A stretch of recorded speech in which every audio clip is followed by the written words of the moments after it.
Good morning, world. Good morning to you all. Happy Saturday morning. Welcome back to yet another fun-filled episode here with us on the Early Morning Sports Talk podcast. As we embark upon what will be another great episode this morning. So we thank you all for chopping it up with us. We thank you in advance for a time that will be had. So yes, world, we are back like a shark attack, back like we left something, back like we ain't got no clothes on our back. And for the world is a better place in the moment when the Early Morning Sports Talk podcast is taking place. And so thank you for tuning in with us this morning as we converse about the latest sports topics that have taken place from this past week and will be upcoming this week.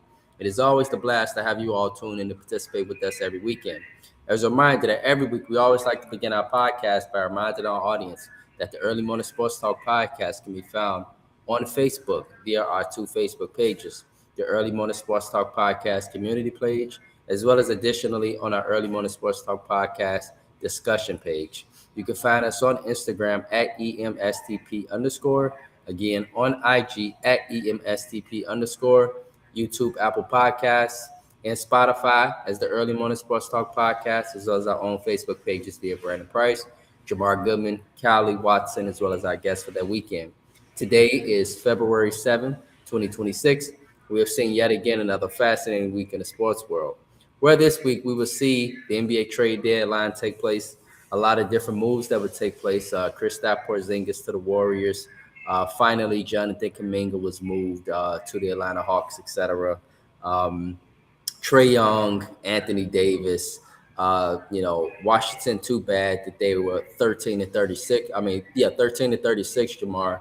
But they improved, at least for the moment, but it might be a little too late for them to make any noise based off of their record. But they definitely improved as a team. You saw our Chicago Bulls. We made a lot of moves. We have about 100 guards on the team now, but we need a big man, like urgently. And so it was good to see Anthony Simon come in. He's a nice ball player. We let Kobe White go, so he's now shipped off to Charlotte. And so now the question becomes, are we in that rebuild that finally you have talked about, Jamar, for years? Because we have been in that middle of the pack play-in tournament, and that's exactly where we were headed again, bro. We were heading for the same place, same space. Play somebody in the first round of the play-in, lose to Miami in the second round. If you look at the standings based off of earlier this week, Jamar, it was exactly that. It was exactly that. Play in, play somebody in the first round, end up playing Miami in the second round. Miami go to the eighth seed, get whooped by the first seed. You know how to see it. And so NBA trade deadline took place. A lot of that. On the other hand, NFL Hall of Fame snubs. First, we had Bill Belichick, and then followed up by Robert Kraft. It's Tom Brady next.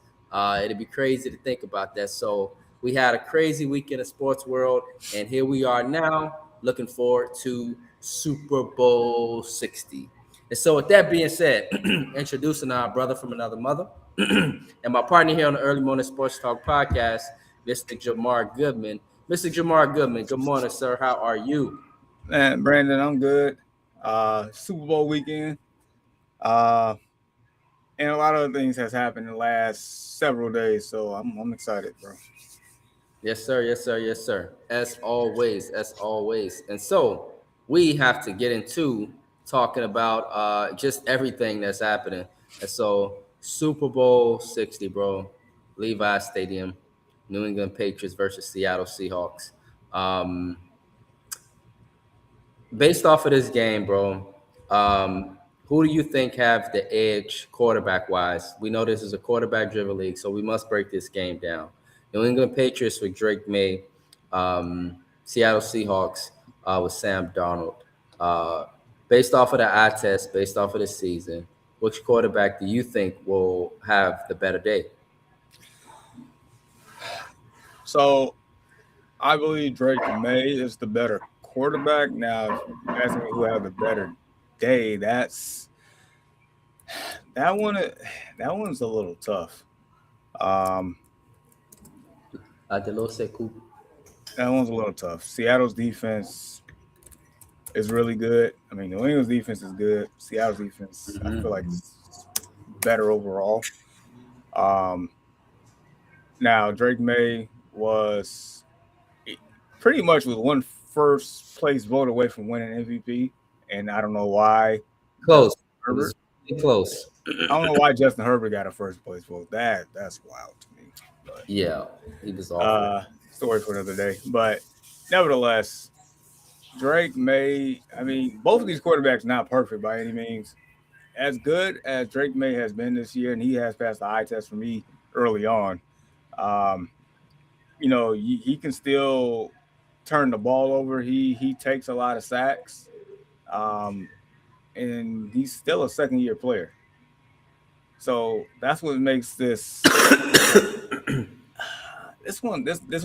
I feel like this one is almost a push just because of the opposition that they have to go against. But I'm gonna give the slight edge to Drake May because as good as Sam Darnold has been this year, and he's actually shown up in the Super Bowl. We talked about it last week briefly, him being the first person in his class, yada yada yada. There's still, I feel like in a lot of people's heads, there's still that is Sam Darnold going to revert back to the Sam Darnold that we know that he has been for several years? That still is in the back of the head, even though he's played well for the most part this year. And, 2 weeks ago against the Rams, doing his thing, but it still feels like in the back of our heads, is he going to revert back to the Sam Darnold that just wets the bed? So that's the part right. So I give the slightest of edges to Drake May on that one. But it's interesting, bro, because it always seemed like the quarterbacks that are turnover prone, when it comes to the Super Bowl, this is the game where they generally get exposed. Like this is the one game you be like, oh man, they made it so far, and they make it to the Super Bowl and they get exposed.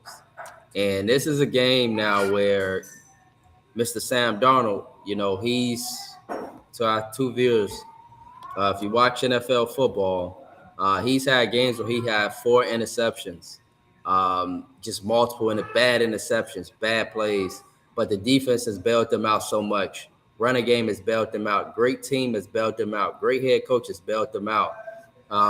New England, however, they've been the hottest defense in the playoffs, Jamar. So this one makes things super interesting because this is the hottest defense in the playoffs. If I'm not mistaken, they've been giving up 6 points. Now, don't get me wrong. They've been playing some whack. I mean, I won't say whack, but they've just had some very good luck on their side.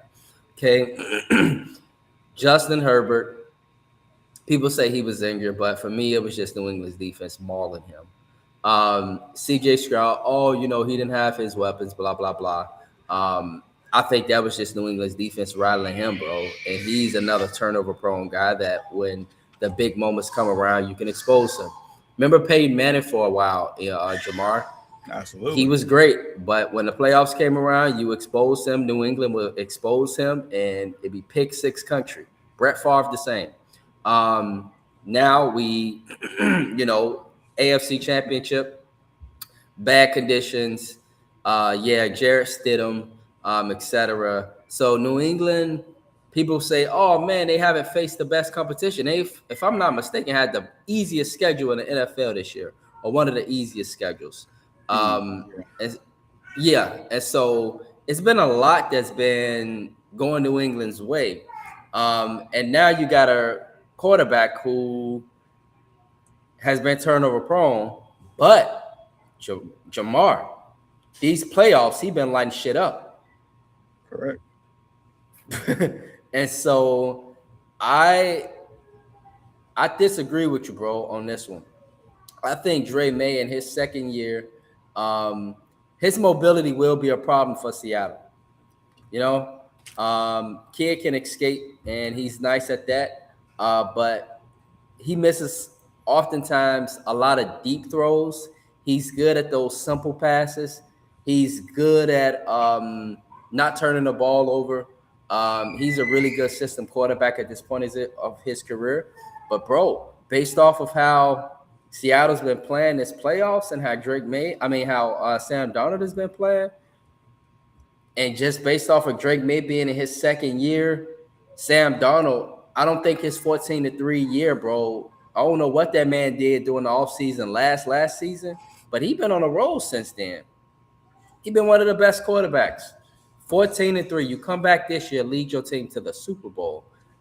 And so for me, bro, I'm looking at Sam Darnold, how hot he's been. I know he's been turnover prone, etc. But I give the edge to Sam Darnold. And I think just the weapons he has the best receiving football. And remember, we were just talking about this. We were saying, okay, last week, me and you, remember, Jamar, we put up stats. Everybody was going with Puka Nacua. He was the favorite. Now, we know it was close, but Jackson Njigba Smith edged him. As we pointed out last week, he got the best receiving football. And don't get me wrong, the hottest cornerback in football is Gonzalez. This brings up another point. How crucial is it in this pass-happy NFL, Jamar? And we know there's a great running back in the backfield for Seattle. But how important is that matchup between Gonzalez and Jackson Njigba Smith? I think it's a crucial matchup. Oh, big time. That's gonna. I feel like that will set the tone for pretty much Seattle's offense or lack thereof. If JSN is compromised per se, or he's not himself, that will definitely set the tone for sure. That let me know this is either going to be a dogfight or maybe this game might get loose at some point in Seattle's favor. Yeah. And so defensively, two great defenses this entire season. New England has been the hottest defense in the playoffs. Seattle has been a great defense. They've just been turnover prone. I mean, just turning people over. But the NFC Championship, they're playing a great high-powered offense, and the Rams, of course. New England has a fantastic defensive line. New England has a great secondary. It just seems like Seattle has an overall great defense. Do you think, bro, and based off of each other's defenses, who has the edge on defense? Because they're both great defenses. I'm going to give the edge to Seattle. Just overall, from their line to their linebackers, the secondary, they tackle really well. They tackle exceptional in Seattle. That's facts. What's his name? Devin Witherspoon. Pretty sure, if I'm not mistaken, he went to U of I. Yeah. Julian Love, he's an excellent safety. What's his name? Ernest. Is it Ernest Smith? Okay, he was a Super Bowl champ with the Rams, and I think he came back to the Super Bowl. Yeah, you talking about Ernest Jones? Ernest Jones, yes, yeah.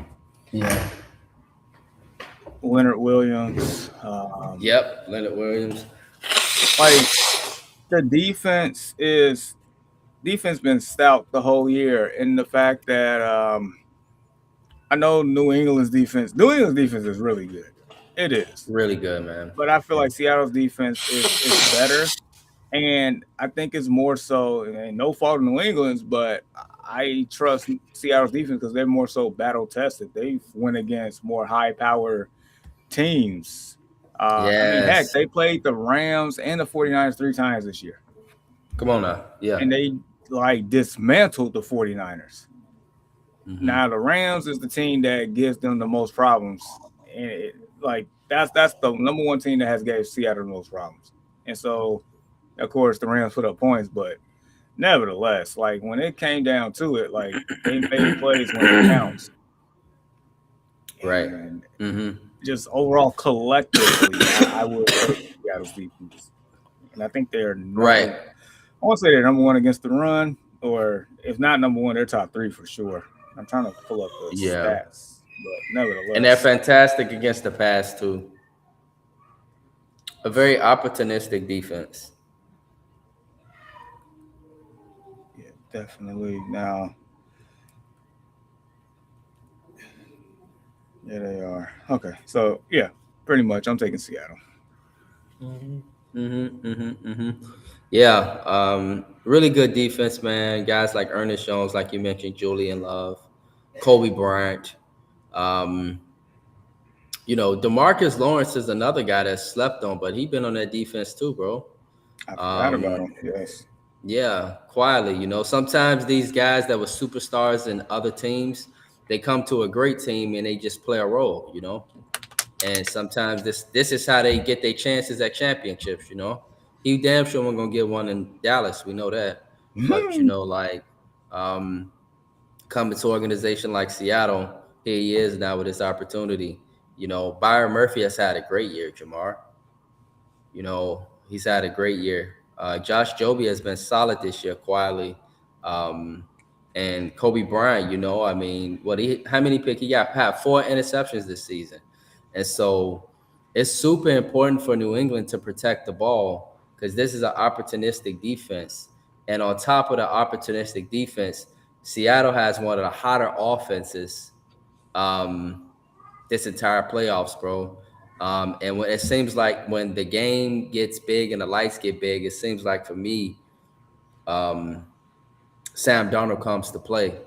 Now, let me ask you this, bro, because New England seems to have some weapons, but Seattle seems like they got some swords over there. Guys like Rashid Shaheed, he done came back. I mean, they made this acquisition during the season, bro. And it just seems like this playoffs, it done paid dividends. Huge. These 2 playoffs, he been scorching defenses. And if I'm New England, I know you need to worry about JSN. I know you need to worry about a solid ass Cooper Cup, but you need to worry about Shabit, bro. He can hit you deep. If he get a punt return or some on special teams, Seattle might fuck around and blow New England out. So like, who's your X factor going into this Super Bowl? Somebody that can change this game. I mean it. I mean Shaheed for Seattle by far. That's their X factor. But I definitely want to point out if New England gonna have a chance, it's gonna have to be Travion Henderson, who can Mm-hmm. blow a top off for defense too. I mean, we've seen him 60-yard touchdown, 50-yard touchdown, just out the backfield because he's a track star and nobody can catch him either. So both teams definitely have that X factor for sure. Um, so honestly, I would say both of them for each team. Like in all seriousness, like Mm-hmm. who's going to Right. have the opportunity to turn the game in their favor? Because I mean, it could happen in a blink of an eye for each team. It can. Mm-hmm. Like you mentioned, a punt Mm-hmm. return for Shaheed, or just a deep ball to him, or whatever the case may be, an end around. Mm-hmm. Henderson as well. I mean, he just get through the first gap, make a man miss. Look out! Like it can happen. Right. So yeah, And those. and Booty has been very solid all year for New England. Trayvon Diggs, I mean, he's been solid the entire playoffs. Um, so it's some weapons over there. Great tight end in New England. um, it's just we haven't seen them put up a lot of points. And so now it comes down to, bro, your pick. In your opinion, who do you got for the Super Bowl between the New England Patriots, Seattle Seahawks, Super Bowl 60? I got Seattle. I got Seattle. Just battle tested, overall better team in my opinion. That even without Zach Charbonnet, that was another weapon for him at the time until he tore his Right. ACL a couple weeks ago. Yeah, yeah, Even yeah. without him, team is loaded and hungry. Like Mhm. that's a tough one for New England. They have a chance, but I I'm a betting man. I just can't put my money on New England. I can't. Not at the moment. I can't do it. Give me Seattle. Right. Somebody had to persuade me. But I got Seattle as well. And here's why. Um, New England, they've been skating by, I think, in a lot of games, a lot of luck on their side. But now I think they playing a full, well-equipped machine now. If New England want to win this game, they will have to get a lot of pressure. Their defense, Jamar will have to play, has played the entire playoffs. But I don't know if they can do that with these weapons in Seattle. With Kenneth Walker, I mean, the way I saw this man score a touchdown, he was in purgatory on that first touchdown against the Rams. I don't know how he got out of that, but that shows you just how great of a running back. That was some Barry Sanders stuff, Jamar. That was some Barry Sanders stuff. Like, I don't know how he got out of that hellhole, but that right there shows you the explosion Seattle has. Should be, I mean, they're gonna have to literally make sure that they keep an eye on him, because if not, then you got to keep an eye on JSN. Then if not, you got to keep an eye on Cooper Kupp. It's a lot to deal with, in my opinion. And Drake May, he has a great defense that he's going to be going up against. I won't sit there and say that Seattle has been dominant. They've been giving up a lot of points lately. But if they get a turnover or something, Jamar, if they get 2 turnovers, it'll be very interesting if Seattle stays focused. I put it like this, Jamar. If Seattle don't play with their food and they stay focused, the Seattle Seahawks should win Super Bowl 60. I can see that. Yeah. And so let's get to NFL reactions and overreactions, bro. And so, is it an overreaction, Jamar, to think that half of America, or at least most of America, might be disturbed by the antics of Bad Bunny? Because there have been a lot of rumors that have been happening about this and saying, oh, he's going to do this, he's going to do that. Do you think, is it an overreaction to think that some people might not watch the halftime show? I know that might sound a little crazy, and we're always ahead of the curve here on the Early Morning Sports Talk podcast, that there will be people that might not, just because it might be a disturbing halftime show, that they might not watch the halftime show. Yeah, I don't think that's overreaction. I mean, look, I don't know much about Bad Bunny, Bugs Bunny. I don't know. But You said Bugs Bunny. but I just things that I heard. I mean, it can get a little, rambunctious or whatever. I don't know, but I just know when the name was announced, there was some controversy along with it at the time, and here we are. The biggest stage. I mean, I don't know. It could be wild. I don't know. I mean, so I don't know. I'm so indifferent at this point, but I know there's people out there that is definitely gonna be upset and may not even watch. So it is what it is at this point. I mean, we've seen Justin Timberlake and Janet Jackson. I mean, whatever at this point. Right. There's always some surprises, and so there will be some surprises. I will watch it, bro, just because it's the Super Bowl halftime show, and it's just that moment, that a lot of people always look forward to. And so if it's something that comes out that's crazy, it'll be disturbing, Jamar, but I'm gonna just probably hold my head down, but I'm gonna at least have the TV on, like, right there. And that'll just be that. Society evolves, as we always say, Jamar. In the process of evolution, everything evolves. And so, hey, now we at the days to where now in the masculine game, in the Super Bowl, we could be seeing dresses and all type of stuff and kissing on stage. I don't know what we'll see, but this is the age we're in now. And so, additionally, is it important, Jamar, that the Seattle Seahawks actually get out to a fast start, as they've gotten off to most of the entire playoffs in this Super Bowl?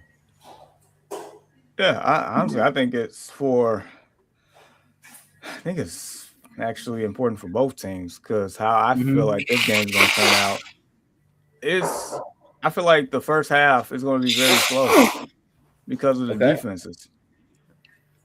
I mean, I don't expect a lot in the beginning. I feel like the first quarter may be one of those where each team fill each other out type deal.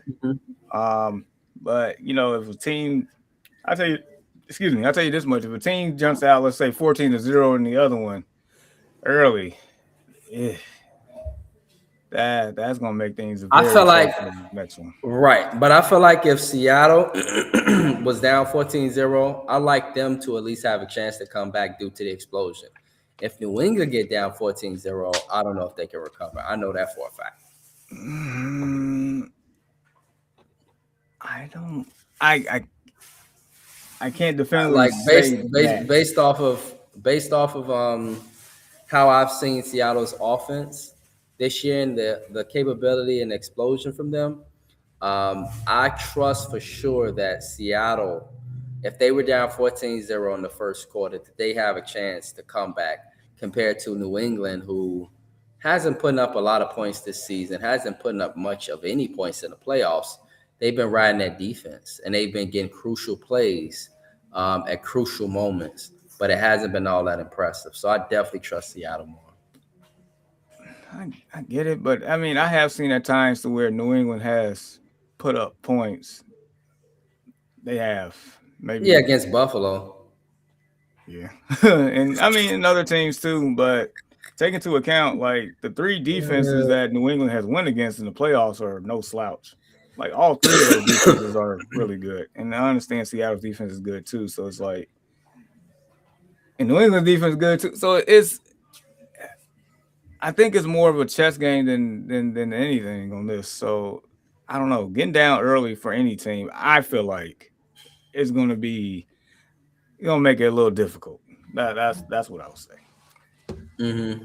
Yeah. Okay.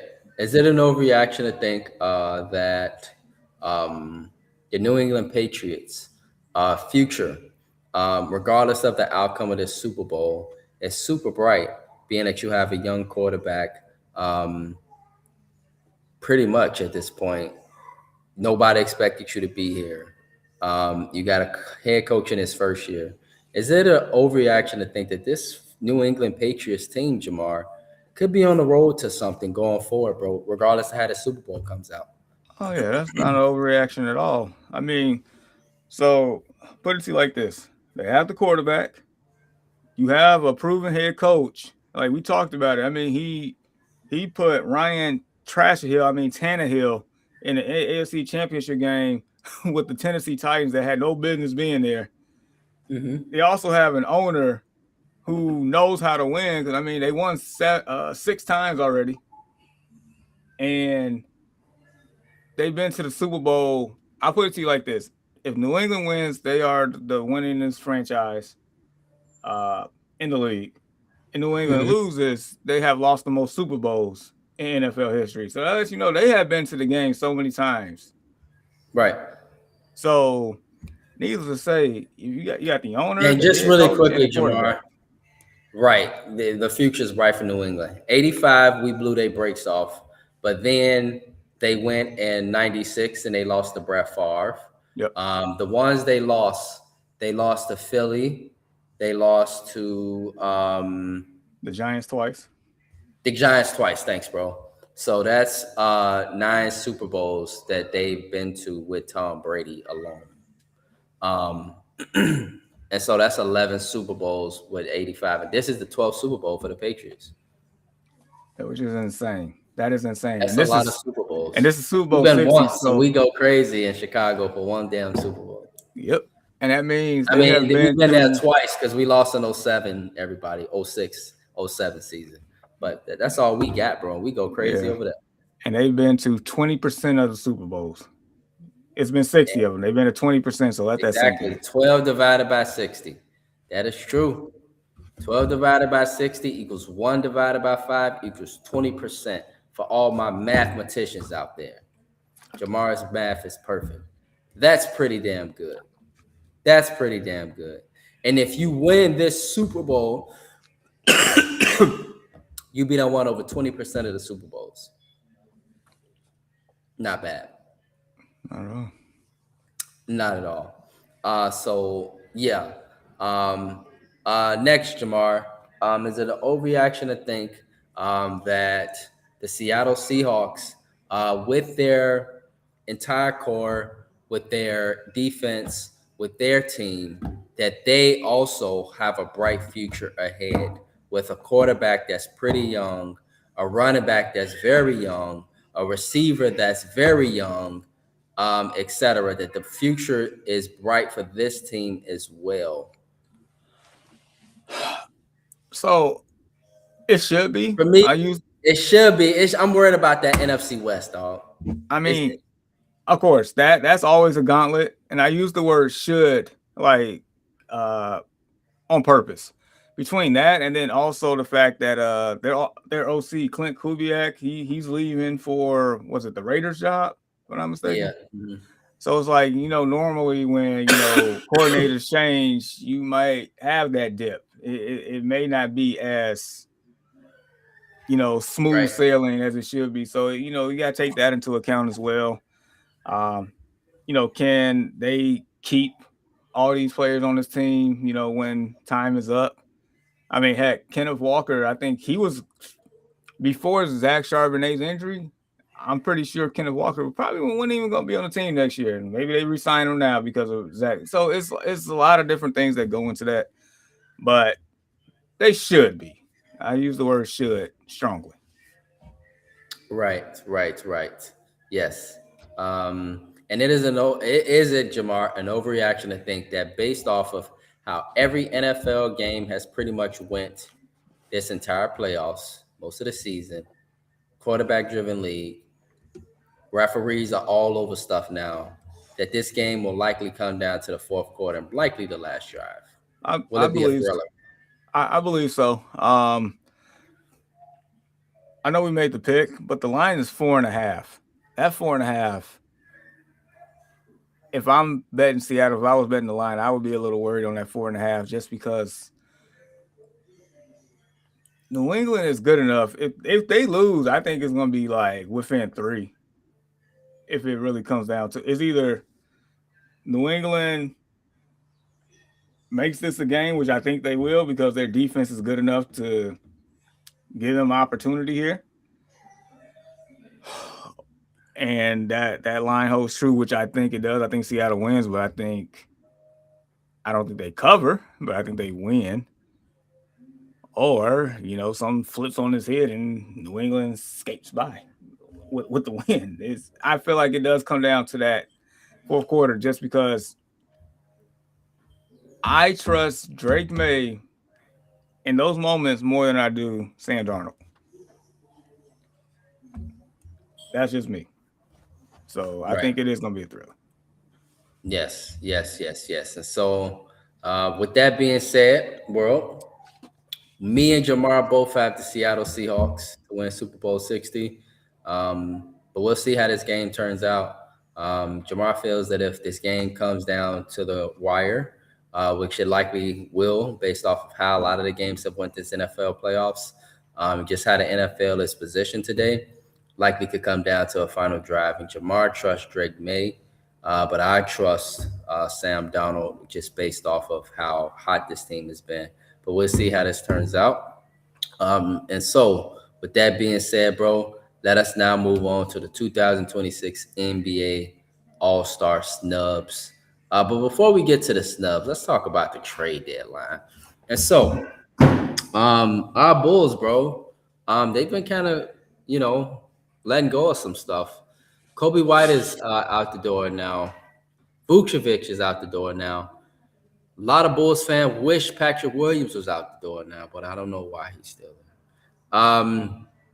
Anywho, do you like these moves, bro? Do you like the addition of what's the kid? Play for Portland, play for Boston. Anthony Simons. Yeah. Do you like the moves we've made? Or what do you think? What's happening with the Bulls? Do you think they just trying to get some assets so that they try to make a big splash, or do you think they just trying to let go and rebuild? What's happening with the Bulls? Dude, you think? Nobody knows what the Bulls are doing. Yeah, I'm confused. I sat here all week. We got Yabusele now, the kid from France. He's a Bull now. Really? Bravo. I I'm so dumbfounded. I've been sitting here the whole week listening to the radio. All these Bulls fans, they pretty much the same consensus. They don't know what the bleep AK is doing at all. I mean, we have like 20,000 guards. You know, Mac like, McClung's a Bull too now, bro. Yeah, tying him to a two-way. Like, bravo. Like, wow. Dude, this is so frustrating. And on top of having all these guards, you acquired 9 second-round picks. Oh, I'm sorry, it actually got reverted to 8 because Kobe White, like, physical didn't come back all the way clean. So the Hornets rescinded one of the second-round picks. So now we have 8 plus the 5 we already had. So we have 13 second-round picks. 13. What are we doing with 13 second-round picks? What? You couldn't get a first round pick for Kobe White. You couldn't get a first round pick for Vooch. Like, right.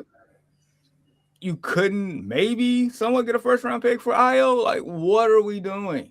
Like, this is such blasphemy. And then if you listen to AK talk at the conference, the podium, like, dude, this dude is so senile. Like, get out of here. Like, I'd rather have Garpax, and I could not stand Garpax. Like, they don't give a I want to say it, but I'm not. But it's that bad. It's that bad. Like, in all seriousness, like, Anthony Simons, like, great individual talent. He's probably not coming back. He's an expiring contract. He's gonna get paid in the off season. Jaden Ivey, I don't mind that one. I actually boiler up. Boiler up. Dude, Rob Dillingham, like, I mean, I liked him as a project, but I mean, I don't know where he fits in. I mean, yeah, we still got Okoro, bro. We got Mac McClung. I mean, what, Trey Jones? Like, where does he fit Colin in? Sexton is not a bad player. That's another one though. Like, why? Yeah. Why? Josh Giddey, a guard. Trey Jones is another good guard. Anthony Simons. I mean, damn, it's just guards everywhere. Are we playing outside in the playground? Is this what's happening? I assume that's what's happening. Because we don't have a big, and then the fact that a lot of these players that just got traded, they're on expiring deals. Do you know that means, in my opinion, that means that each one of these new players that came in, they're gonna be about themselves and trying to make sure they get the bag at the end of the year by somebody. And so it's just gonna be a bunch of individuals playing together as a group as opposed to a team. Right. And then we have nothing but 13 second round picks to show for it. And then then the one player that we all want to move, they couldn't move him because nobody wants to trade for him. And Patrick Williams. This is a disaster. I can't. Like, I really can't. I mean, that's the reason why. It's bad. You know it's bad when you want to trade Patrick Williams, but you can't. Because they sat there and gave that man a $90 million deal, like, for nothing. Right. For nothing. Absolutely nothing. What a waste of money. Dude. So, just crazy. Hella guards, hella second round picks. Giannis, he obviously didn't want to come. So, where do you go from here? I don't think they win many games. I tell you that. We won't win. We just won't win many games letting go of Kobe White in his heart. We won't win many games letting go of Vucevic. That was a lot of our offense. That was a lot of it. So I don't think we win many games. So the Bulls at this point, I think, in my opinion, they trying to tank, bro, and they trying to look forward to the future. And it's starting now, I believe. I think finally. I know, though, and that's crazy. With 13, you couldn't get no first-round picks. That's really sad. But, we'll see what the Bulls could do. Perhaps maybe they can trade some of those second-round picks and get a first. I don't know. We'll see. What they gonna do? They gonna sell them for cash considerations.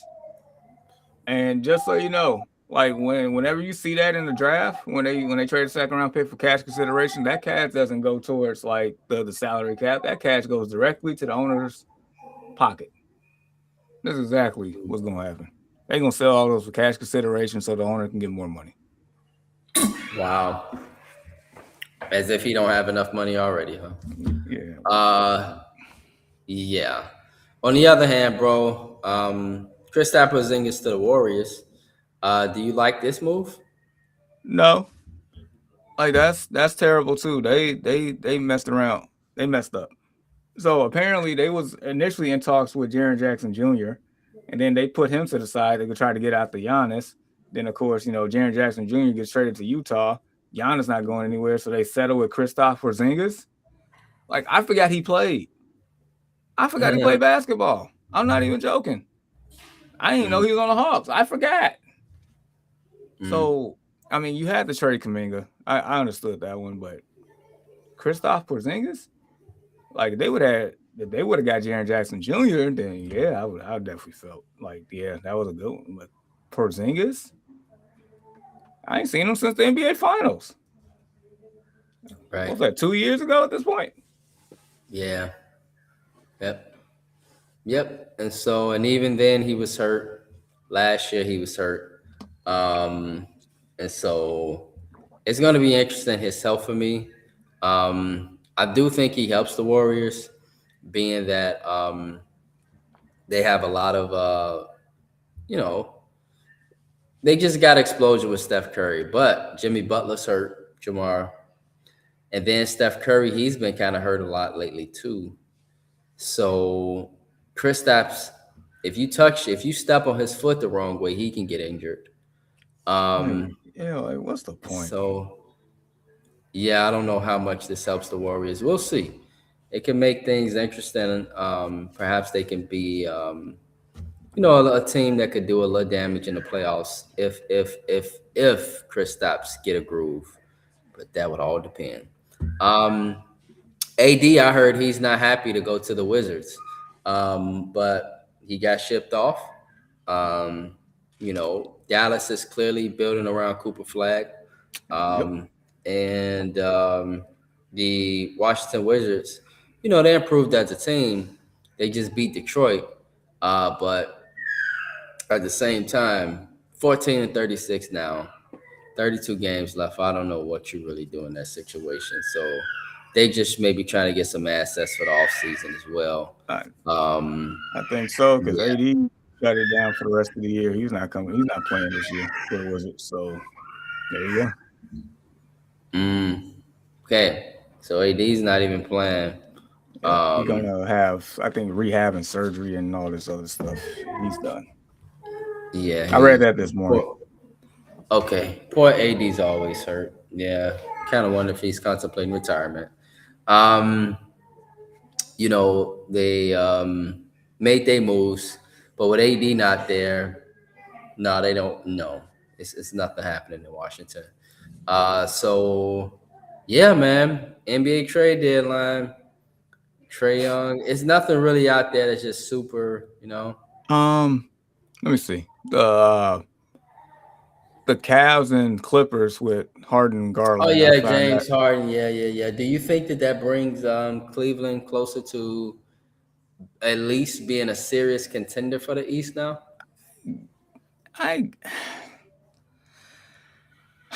guess it all depends on what version of James Harden you're gonna get, but I think when it comes down to James Harden, he gotta avoid game sevens. He had the Cleveland Cavaliers find their way into game 7. I don't know what to tell you. Right. He just been abysmal. So it's like they got their two best players are guys that have not really gotten over the hump in the playoffs. I know, Donovan Mitchell, I definitely trust him more in a game 7 than I do James Harden, but Donovan Mitchell's never been to a conference finals. James Harden in game 7s, I think he's been to of course he's been to a finals with the Thunder, but more so him being the guy, he's never been to the finals. He's been to the conference finals, been shut down by the Warriors when they went what was it, 4 of, I don't know, it felt like 4 of 40 from behind the arc, and he missed like 27 straight threes. So it's like, can he show up when it matters most? That's Right. that's all it is. Because I mean, his legacy is just all right. You're a great individual scoring talent. You'll be in the Hall of Fame, but that's about it. That's what it feels like. Right. James Harden. Yeah. Yeah. Now, don't get me wrong. For me, Jamar. Oh, go ahead. Finish. You can finish, bro. Oh, sorry. The last thing I'll say is, I mean, it does make, Evan Mobley and Jarrett. You definitely have to count for them because, as you know, James Harden likes to throw the lob to them. It gives them. You definitely gotta put a body on them now, like for sure. So yeah, the pick and roll, man. And this is what I think will really help the Cavaliers now because James Harden is a master at the pick and roll. And for anybody, for a couple viewers, being a hooper, I'm not a super duper hooper, but I've watched it and I play. And I even sometimes when I play, I like to run a pick and roll. It makes the game easier. James Harden is a great pick and roll guy, but he can get his points offensively. My biggest concern, and I think now it'll allow guys like you mentioned, Mobley, Jared Allen, to eat more. They're going to eat better. But it also will probably allow Donovan Mitchell to eat better too now, bro, because it takes some offensive pressure off of him. And you got a guy that can show up in the fourth quarter that now, Jamar. He's going to show up in the fourth quarter. I like this move by Cleveland. New York hasn't been all that damn persuasive for me. They just got their ass whooped by Detroit 118-80. Now, don't get me wrong. Might have been, I don't know if it was a back-to-back or what, but New York just hasn't. And so now it makes this mix between these three teams. No disrespect to Boston. I think Boston can be a thorn in one of these three teams, side. I think Miami could be a thorn, but I don't know if Miami has enough to get past. But Cleveland, bro, I really like seeing James Harden and Donovan Mitchell on the same basketball court. I like that a lot. I like Evan Mobley now having the opportunity to eat better. I think Cleveland's going to be tough, dog. I think they're going to be tough as hell. And this could possibly lead them to a crash course in the conference finals, in my opinion, putting it out there right now. Because I'm not super persuaded by New York. I'm just not. In a lot of big games, they have not shown up. They haven't been the same Knicks team. But then again, New York's very experienced, but they don't have Tibbs there anymore. So that defensive effort, I don't see it as I used to, Jamar. I don't see it no more. I mean, no disrespect to Mike Brown, but I don't see that effort anymore. I don't see that grit that I used to see in New York. Well, I mean, that comes with the pros and cons of getting rid of Tibbs. I mean, Tibbs run these guys into the ground, but heck, they played they gave you 110% every time they on the court on both ends, especially on the defense end. So I don't know. We will see, because I tell you this much, they don't get to the conference finals or let alone the NBA finals, and it's like, why you make the move? That's all I'm gonna say. Right. If you were to make it there, you gotta go deep. Like you can't. Nope. So huge, big question mark, bro. Everybody named Mama knew that was a big question mark when they hired Mike Brown. Because for me, he never won anything, in my opinion.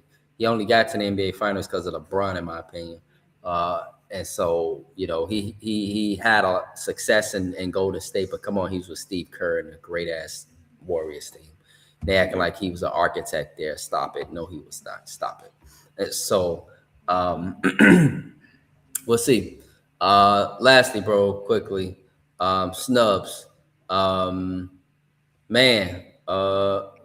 Leonard, in my opinion, should have got in. He got added late. Okay, good. I was looking at Kawhi. MPJ from Brooklyn. He been having a nice season. It sucked he didn't get in. You know, um, who else didn't get in that I thought should have got in? The kid from Portland. I can't pronounce his name. But I he know had a one. very nice year. I know one of the Portland guys got in. I think He that might have got in. he starts with an A. The last name starts. Okay, the international kid. Yeah, he made it. Okay, they got him in. Great. Okay, they got him in. Good, good, good. Because they needed their ass whooped. And so, Was it Sagoon didn't get in? I don't think. Segun, that's who I was heading to as well.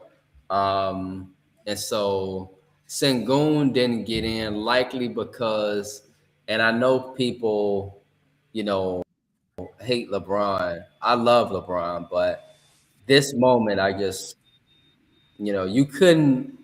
It's like a lifetime achievement nod to LeBron. You see, you could not have let him in based off of all he's done for the NBA. But for me, clearly, Sengun was an all-star. Yeah. And so, LeBron got in, but he likely got in just because his lifetime achievement. You can't. It would have been disrespectful, Jamar, to not let LeBron in. You see, so those are my biggest snubs, man. Sengun was a huge one, but Kawhi was an even huge one. I'm glad he got in because you're right. I did read that yesterday that Kawhi got in, but I was just sitting there like, you did not let Sengun in, really?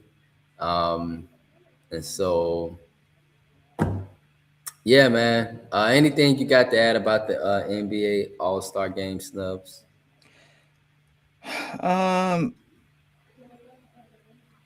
know Brandon Ingram was another one that was out there.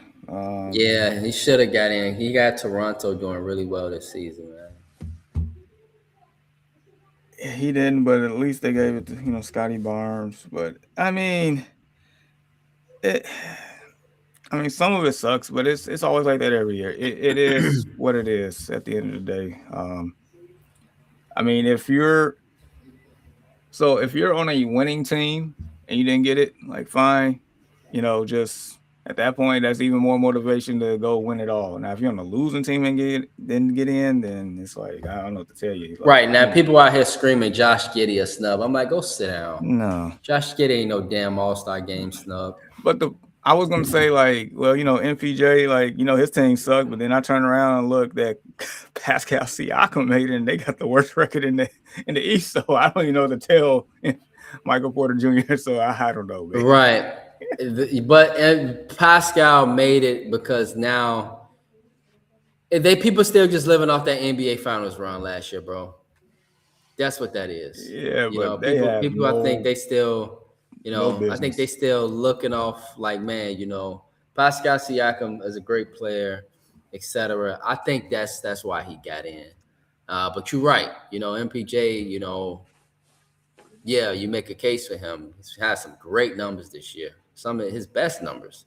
If they were winning, I guarantee he would have got in, and Siakam didn't. But even though Siakam had no business getting in either. Right. Yeah. So, yep, NBA All-Star Game snubs. And so, looking forward to an All-Star Game, man. And finally, congrats to Jamal Murray. Man, that was long overdue, Jamar. Man, Need they ass for not voting that man in. He been one of the best players in the NBA. Heck in my yeah, opinion, happy to see that. Been one of the best players in it, one of the best guards in the NBA for years. I don't know what people been smoking on, what cocaine they've been. I don't know what they've been smoking. Like, seriously, dude is a killer. One of the best hoopers in the league. I take him any day in the fourth quarter. Any day. Any day. Money. And so, yes. With that being said, support this stream. EMSTD merchandise ready for purchasing. And so, guys are available. Support this stream. We appreciate it. And so, with that being said, final thoughts for this weekend. Keep God first. Enjoy the Super Bowl 60. Enjoy all the festivities that come with it. Should be a great game. Again, me and Jamar like Seattle, but it should be a great game. Based off of everything, it should come down to the fourth quarter as well. So we'll see what happens with that. And so with that being said, on behalf of the Early Morning Sports Talk podcast, we would like to say thank you for tuning in with us this morning. Continue to chop it up with us to support our podcast on various platforms. And if you are and would love to talk sports with us on the Early Morning Sports Talk podcast, we are here and would love to do so with you. Your love, support is truly appreciated. We hope you all have a blessed and safe weekend.